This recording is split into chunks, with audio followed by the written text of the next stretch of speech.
would help if I turned off my mute button before I started talking. Good morning, everyone. This is Christine.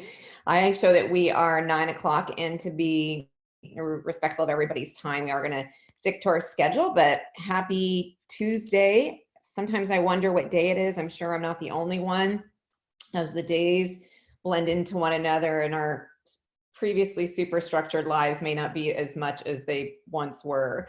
So I'm super excited this morning to be here with Amy Holland, who is a behavioral health coach at Aduro. And in continuing our conversations on reigniting humanity in the workplace, we really want to spend some time today focused on mental and emotional well-being, specifically as it relates to you as a leader. The idea that putting your own oxygen mask on first so that you can better serve your team is critical, especially during times of crisis and high stress, so that you have the resources and the wherewithal to be available to others. So in the coming weeks, we will also have a session on how you can support your team in this way, but today is really focused around you. And so I'm so grateful to have you here this morning, Amy. I know you've got a wealth of experience and are going to bring some great insights.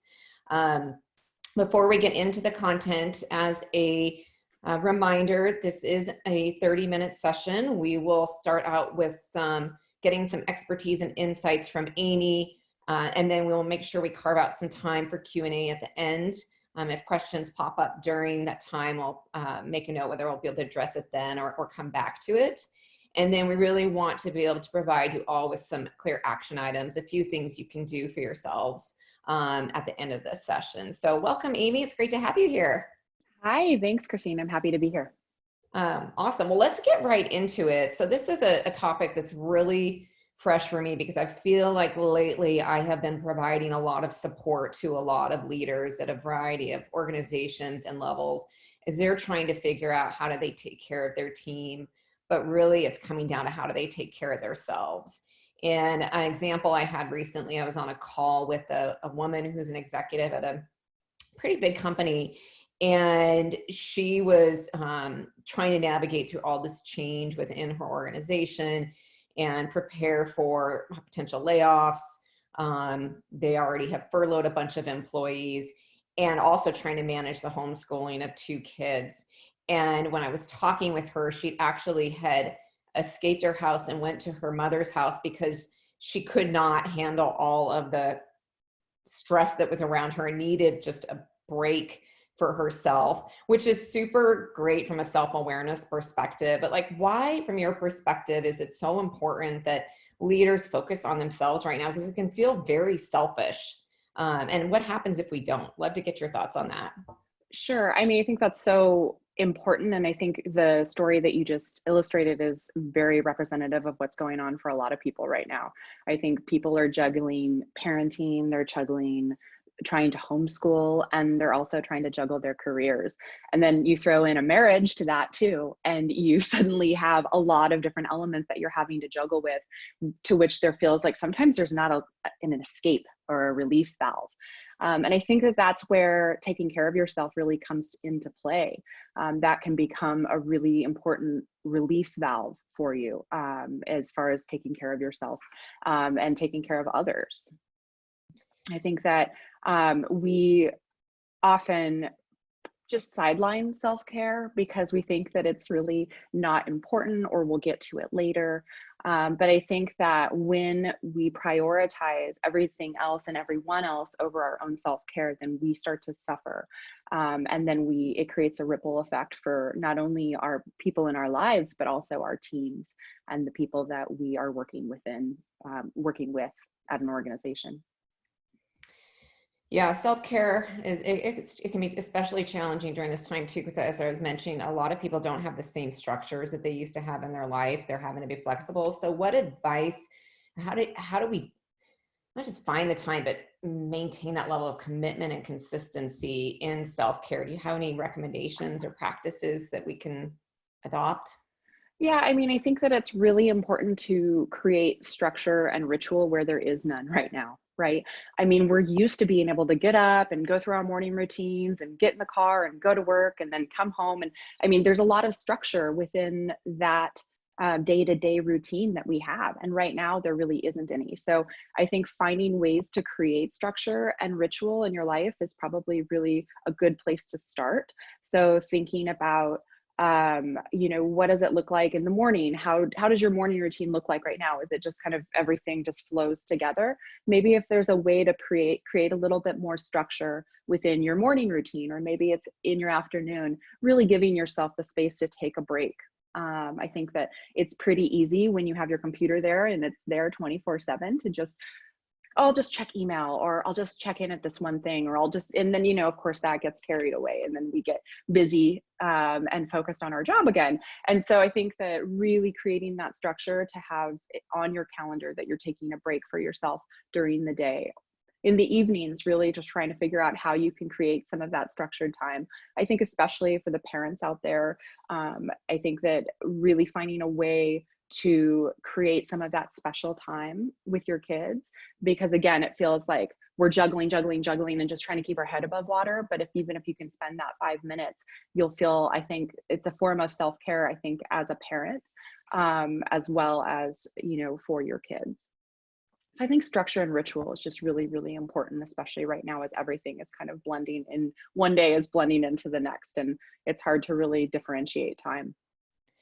I think, like, personally, I built in more mini structures. So I was very rigid, probably to not in a healthy way, in my morning structures previously, like up at Yeah. 4:15, doing meditation, doing this, out the door for running by 5:15, Yeah. come Yeah. back at Yeah. breakfast. Yeah. And now I built in more flexibility, but mini structures into my day. And I actually Yeah. was reading something recently that suggested starting the day with some movement and some mindfulness in a different way. And what I was doing the previous couple of weeks in Seattle when the weather is nice, not this morning, is I had never done this before. Just grabbing a blanket and sitting outside and having a cup of coffee and listening to the birds as like a self-care, just like a Mm-hmm. pause of like 5 or 10 minutes that I never would have done before. And that helped, as well as building, I call them brain breaks, actually midday bike breaks, into my day, where I never would have done that before either, where it's around, 45 minutes to an hour. I'm just getting outside, and just, I find that it reorients me to higher productivity, but also just, it has better, more happiness. So what are some other self-care ideas in addition to, I've mentioned exercise and mindfulness, but what are some other things that, you would put in the self-care category? Sure. Well, first, I want to just say I love that practice of going out in the morning. And I think I'm going to steal that, wrap myself up in a blanket. I think that's great. I love the idea. The thing I really like about it is it's not structured. And I think you're right. When the pendulum swings too far in one direction or the other, that's when we should tune in to, what's going on for us. Because if we're too structured, that can be almost just as detrimental to ourselves as being not having enough structure. So really having balance, I think that's really where we're going to find the most relief.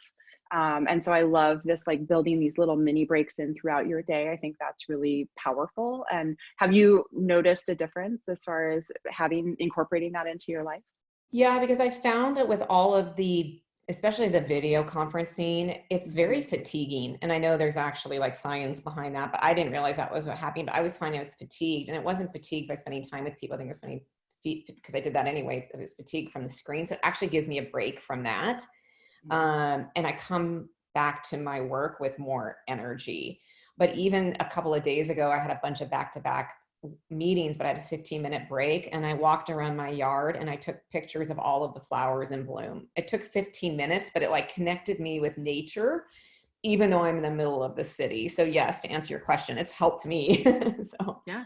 Yeah, I think that's really powerful. I think that I think the Zoom fatigue is very real. I think everybody is really feeling that. And I think one quick thing to think about, especially as a leader, is how can you find a way to incorporate maybe taking walks as part of your meetings instead of doing a Zoom video call? Is it possible to do a conference call or a telephonic call, and be able to encourage people, especially as the weather is brightening here in Seattle? If you are here in your local, or if you're in a place that has good weather and you know that it's happening, maybe there's a way that you can do a walking meeting. and you do it on the phone, and it just kind of breaks up the day for your team, and also will help you with your own, connecting to nature and your own mental health. I think that's really a good option as well. I think some other things to think about is when we think about self-care, I think, the first thing that my mind goes to is exercise. Like, I gotta get in my exercise, just like you said that you run. I bike, and so I'm like, oh, I have to get on the bike. I have to do it, and it becomes another task that I have to manage, and it doesn't become as self-care focused as I'd like it to be. And so I think when we're talking about self-care, an important thing to remember is that there are 6 different realms of self-care.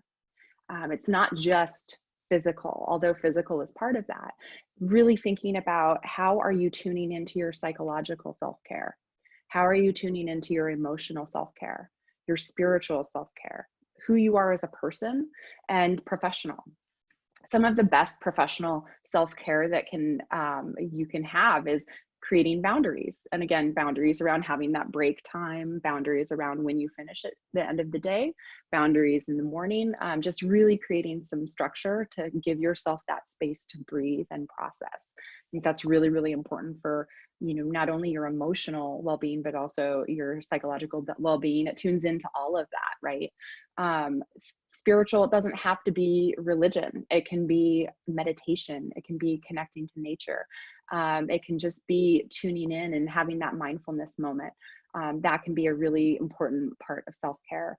And, emotional can also be journaling, incorporating journaling in a way that you haven't in the past. Drawing, even if you are not particularly, you don't consider yourself an artist, that's okay. Just doodling for 15 minutes can be a real way to use the other side of your brain, and to really just give yourself a little time to release a little bit. Those are really, really great examples. I like that, because then you can pick and choose, based on your time, how you're feeling in the moment, and maybe what you need more of. You just reminded me I haven't journaled for a while, and that might be another good outlet for me. Although I'm definitely in the camp of, I don't see myself drawing things, but that's okay. Maybe I should. It gives me a reason why I should. You know what I love? I think one of the things that they came out with these adult meditation, or these adult coloring books. I've seen some of them. Yeah. Yeah. And some of them are really, and it's a nice way to do a little arty thing that doesn't necessarily mean there's no pressure around it, right? It's coloring. Like, it's pretty entry level as far as art goes, but it's a really nice way to, have that time to create something, and to feel like you're tapping into that part of your brain. And it can be very soothing too. I mean, it's a meditative act, is that coloring. And so I think that's a really, a great option as well. That sounds fun. Actually, I could see myself doing that. So what are some signs and signals that I might need support? I'm a leader, that I might actually need some extra support. I put these practices into place. I'm still finding that maybe, stress levels are high, or I'm feeling overwhelmed. Like, what are some signals or signs that I might need some support? And then what are my options? Where do I go for that?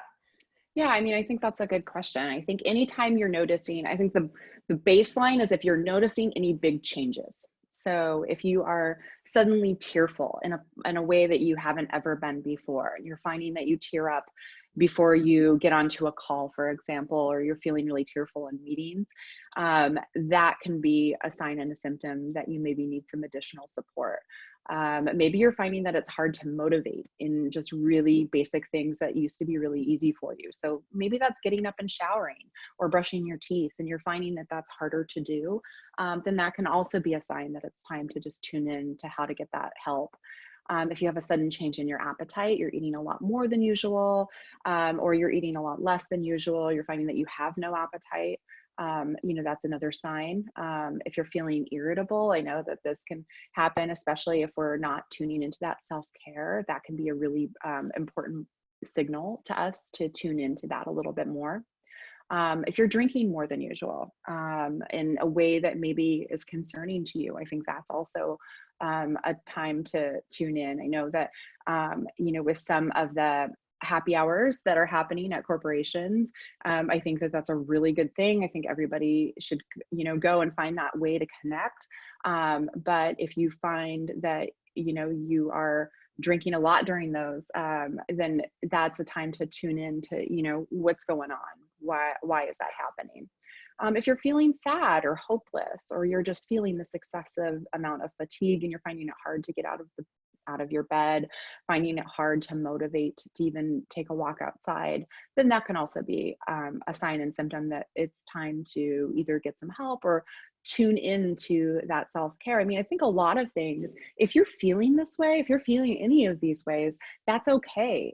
That's a normal thing. We all have these emotions. That's part of being human. It's the human experience. And at the same time, there's a lot of things that you can try to tune into first before getting professional help, right?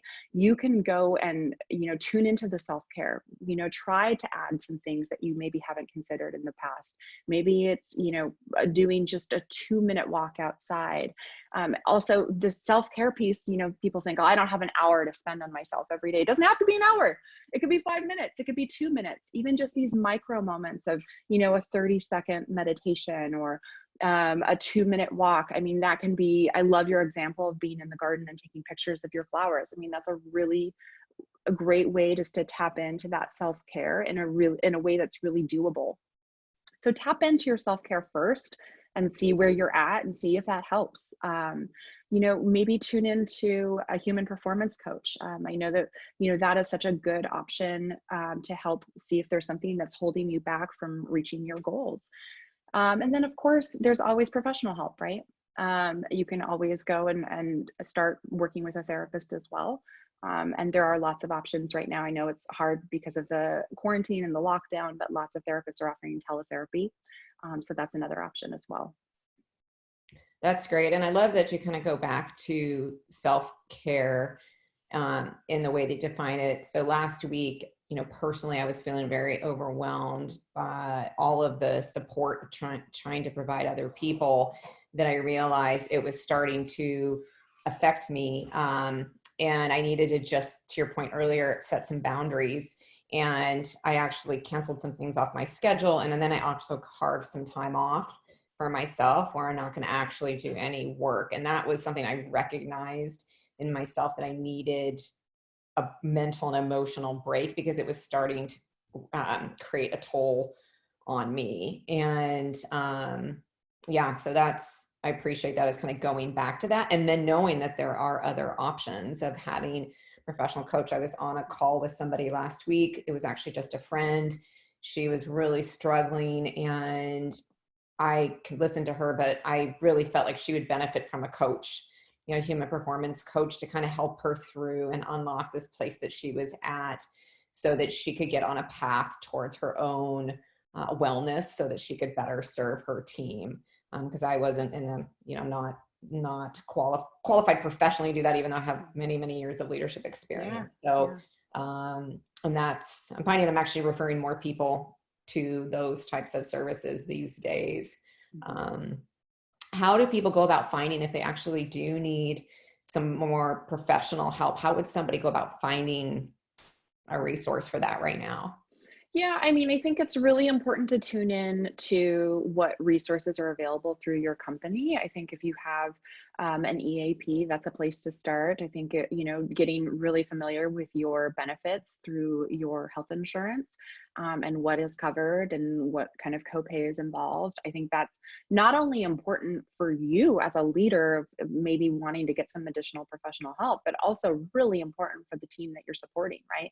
Because you really want to know, when you're able to tune into your team and support your team, and somebody comes to you and they're struggling, to be able to say like, hey, this is probably a great opportunity for human performance coaching, or maybe this is what you're needing right now, which is a therapeutic relationship with a licensed marriage and family therapist or mental health counselor, and this is the direction you should go. So this is what our insurance covers. So I think just getting that getting that understanding is probably a really good place to start. And then patching through to your EAP. There's lots of really good ways to find people online that accept your insurance. Psychology Today is a really great outlet for that. just punch in your zip code and your kind of insurance, and it pops up therapists that are in your area. That's great. That's really, really great to know. Because I know sometimes it can be really hard to find people, and it can be Yeah, overwhelming. To find a provider that's available. And I found that the providers have adapted pretty well. If you don't mind telehealth, it's a great option. So for sure. yeah. And I think that it's an adjustment, right? I think that's another Zoom moment, right? That we're adding into our life. But I think it's probably important if you are finding that you're struggling and you need more support, then that's another option, certainly. One last question for you before we turn it over to our participants this morning to see what's on their mind. I haven't seen anything come through the Q&A function. So for those of you who are listening and watching right now, if there are questions, feel free to pop them in there, and we'll get to those in just a minute. But I was in a meeting last week with a group of frontline managers that were all returning to work yesterday. So they had been off work. Their leader brought them together to kind of prepare them for what was going to be coming. And they asked me to come speak around endurance. And because I'm an endurance athlete, and wanted me to talk about it in the context of a marathon. And I never really made the parallels before, but one of the things I talked about was that mental training when you're doing an endurance athletic event is really equal to, or sometimes even more important than, the physical training itself. Because you have to really, usually your body can do a lot more than your mind. Sometimes it feels like, and if a cyclist, you may be, can relate to that too. But I talked to them around the mental preparations and visualization, and anticipating what could go wrong, and kind of coming up with a plan, and well as coming up with mantras and affirmations and things like that, to really help them as they kind of go through this next few weeks of returning to work and interacting with team members on an operational level and customers in a much more intense way than in the past. And we talked about like how they build up their own endurance. Do you have any like stories or thoughts or reactions to that as it relates to self-care and mental health and well-being? Yeah, I mean, I love that. I think that's really important because I think work and what we're going through right now collectively, and I think our own lives, it's a marathon and it's not a sprint, right? So this is an opportunity for us to really tune into that inner resilience and try to find a way to, push through in times that are really, really hard. And I just have to say that every story that I've heard about anybody having a struggle as they're going through this, because I don't think that I've heard one story of somebody who's not struggling in some way as we're all going through this. It's just the innate resilience that we all have. And so just recognizing that you have that resilience and you have that in you. And I love the idea of mantras and, ways to just help, keep the focus, because that's a tough place that we're in right now. So I think, it's just a really it's an opportunity to just tune into that resilience. And just for all of you out there, I just want to say, remember that you are doing a good job. I think it's hard, we're not getting a lot of that, Yeah. affirmation of, like how are we all doing with all of this? We're all so focused on like how we're even coping and just making it through day to day. And just a reminder that, you're doing a great job and you are going to make it through this. We all are. It's just a matter of trying to figure out what's going to work for you, and really taking the steps to find ways to make yourself, lifted up right now. That's such a great reminder. Like I joke sometimes, and it's silly, but like give yourself a high five, because it is, as we put a lot of pressure on ourselves to, be great employees, great leaders, great family members, great community members. And we got to remind ourselves that we're doing the best that we can in the time that we are in right now. So I really appreciate that. We do have a couple of questions that have come through. And since we have some time, I'd like to ask for your input on these, Amy. So the first question is from Maya. Hopefully I pronounced that right. When should I turn to a licensed mental health practitioner instead of a coach or a primary care doctor? How do I know where to reach out first? I think that's such a great question. I think that looking at human performance coaching first, I think that that is something that is just an incredible resource to you. So if you can do that, I would say start there. I think that's great. If you're feeling like you're not being moved forward in your life for some reason, you feel like something's holding you back, I think that is a great place to start as far as reaching your goals. I think if you're finding that you keep coming back to the same thing that you can't quite get over, you're feeling stuck, or you're feeling emotionally tapped out still, and you're feeling like it's not like you're really just struggling with something from the past, or you're the symptoms that we talked about earlier, feeling tearful, noticing a huge change in the way that you're functioning, then that's maybe a sign to go to a therapist. Also, primary care doc. I think that you can go to your PCP in conjunction with all three of those things. I think that's a really good idea. And especially if there is something, to do with depression or anxiety and your doctor is suggesting medications, I think coordinating that care with your therapist and your human performance coach and your primary care, those are all great places to be. Great, thank you. Yeah. Our next question is from Carolyn, and she asks, in your experience, what are the most impactful ways to proactively check in with my team and my peers' mental well-being?